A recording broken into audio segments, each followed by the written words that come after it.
Changes in your diet not only affect you physically, physiologically inside, but also mentally, how well you think, psychologically, how well you feel.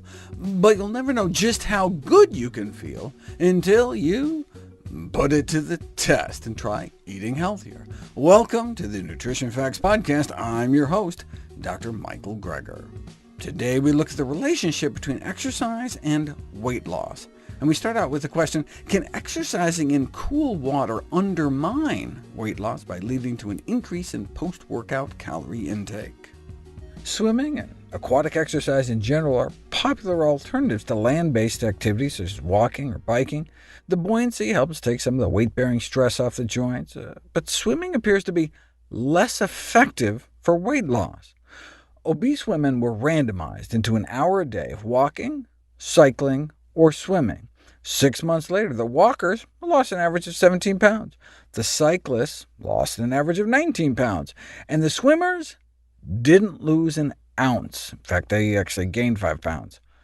Gauging skin folds to estimate body fat, the measurement slimmed more than 40% in the walking and cycling groups, but there was no change at all in the swimming group. What's going on? And check this out. The more the women walked, the more they lost weight.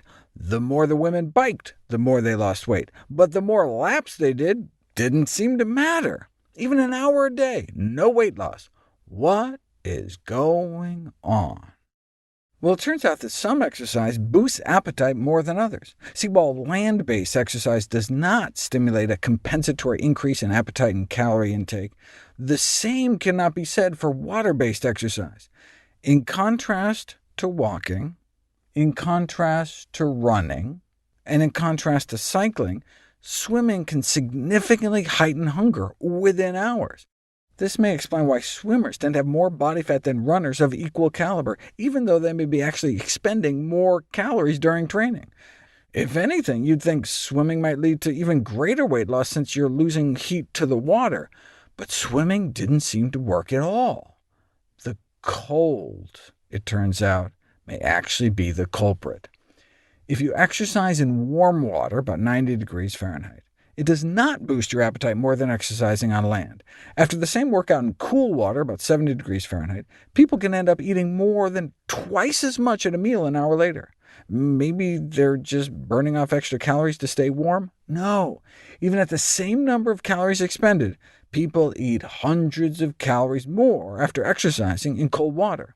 Offered a buffet after burning off about 500 calories in cool water, people eat nearly 900 calories, hundreds more than after exercising in warm water or just staying dry. So they ended up taking in about twice as many calories as they exercised off. No wonder swimming doesn't appear useful for weight loss. Would the same thing happen under different temperatures on land? A team of British researchers sought to find out, randomizing people to briskly walk for 45 minutes on a treadmill in the cold, about 46 degrees Fahrenheit, or at closer to room temperature, about 68 degrees Fahrenheit. Participants were then presented with a buffet meal in which their eating was covertly recorded, and calorie intake was significantly greater after exercising in the cold. Though walking is often prescribed for overweight individuals, the researchers conclude, if walking was to take place in a cold environment, such as in the winter, then this may stimulate food intake. In the warmer months, though, obesity researchers suggest exercising outdoors may be preferable to an air-conditioned gym. All studies to date on the effects of hot and cold environments have found that exercising in cool water or under cool conditions on land led to an increase in post-workout calorie intake. What about a quick dip in the pool after you exercise? Australian researchers found that immersion in water for 15 minutes, cool or warm, after a running session resulted in increased calorie intake. What is it about getting wet that whets your appetite? Maybe they got a chill after getting out before they could change into dry clothes? This suggests that though a cool shower after workout may be invigorating, it might be better to stick to hot. Next up, we look at what role inactivity has played in the obesity epidemic. Right now, almost two-thirds of Americans are overweight, and by 2030, more than half our population may be clinically obese. Childhood obesity has tripled, and most of them will grow up to be overweight as well. The United States may be in the midst of raising the first generation since our nation's founding that will have a shorter predicted lifespan than that of the previous generation. The food industry blames inactivity. We just need to move more. But what is the role of exercise in the treatment of obesity? There is considerable debate in the medical literature today about whether physical activity has any role whatsoever in the epidemic of obesity that's swept the globe since the 80s. The increase in calories per person is more than sufficient to explain the U.S. epidemic of obesity. In fact, if anything, the level of physical activity over the last few decades has actually gone up in both Europe and North America. This has important policy implications. Yes, we still need to exercise more, but the priorities for reversing the obesity epidemic should focus on the overconsumption of calories. To work off the increased caloric intake, which for kids is like an extra can of soda and small fries, compared to what they were eating back in the 70s, and for adults, like an extra Big Mac a day. To work that off, you'd have to walk like 2 hours a day, 7 days a week. So exercise can prevent weight gain, but the amount required to prevent weight gain may be closer to twice the current recommendations. Public health advocates have been experimenting with including this kind of information. The fast food menu labeled with calories and the number of miles to walk to burn those calories appeared to be most effective in influencing the selection of lower-calorie meals. Now, exercise alone may have a small effect, and that small effect can make a big difference on a population scale. A 1% decrease in BMI nationwide might prevent millions of cases of diabetes and heart disease, thousands of cases of cancer. But why don't we lose more weight from exercise? It may be because we're just not doing it enough. I mean, the small magnitude of weight loss observed from the majority of exercise interventions, where they make people exercise, may be primarily due to how low the doses are of the prescribed exercise.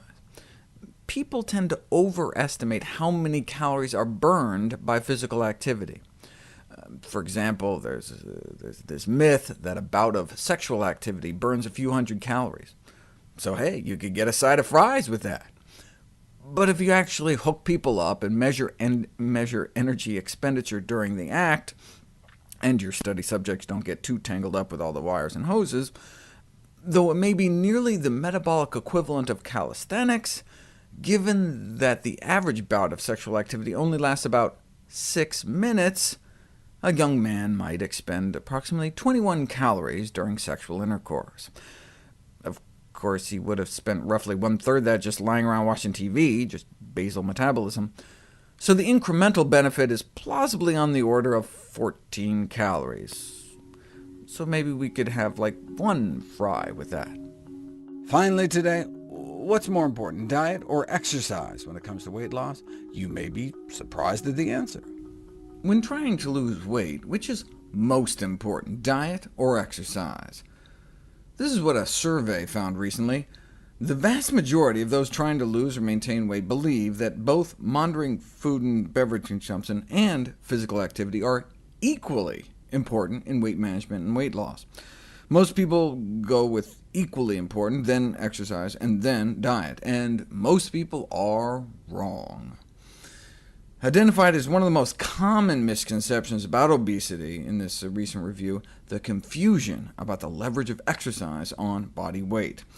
Unfortunately, the energy balance equation, calories in have to equal calories out, suggests that energy intake and energy expenditure occupy equivalent roles in determining energy balance, when in fact, the factors governing energy intakes influence the energy balance far more powerfully than the factors determining resting energy expenditures. What we put in our mouths is most important. For example, to walk off the calories found in a single pat of butter, you'd have to add an extra 700 yards to your stroll that evening. A quarter-mile jog for each sardine we put in our mouth, and that's just the edible part. And those who choose to eat 2 chicken legs better get out on their own 2 legs and run an extra 3 miles that day to outrun weight gain. And that's for steamed chicken, skin removed. We would love it if you could share with us your stories about reinventing your health through evidence-based nutrition. Go to nutritionfacts.org/testimonials. We may be able to share it on social media to help inspire others. If you'd like to see any of the graphs, charts, graphics, images, or studies mentioned here, go to the Nutrition Facts Podcast landing page. There you'll find all the detailed information you need, plus links to all the sources we cite for each of these topics. My last two books were How to Survive a Pandemic and my How Not to Diet cookbook. Get ready this year for the launch of How Not to Age, and of course all the proceeds for the sales of all my books goes directly to charity. NutritionFacts.org is a non-profit science-based public service where you can sign up for free daily updates on the latest in nutrition research with bite-sized videos and articles uploaded nearly every day. Everything on the website is free. There are no ads, no corporate sponsorships, no kickbacks. It's strictly non-commercial, not selling anything. I just put it up as a public service, as a labor of love, as a tribute to my grandmother, whose own life was saved with evidence-based nutrition.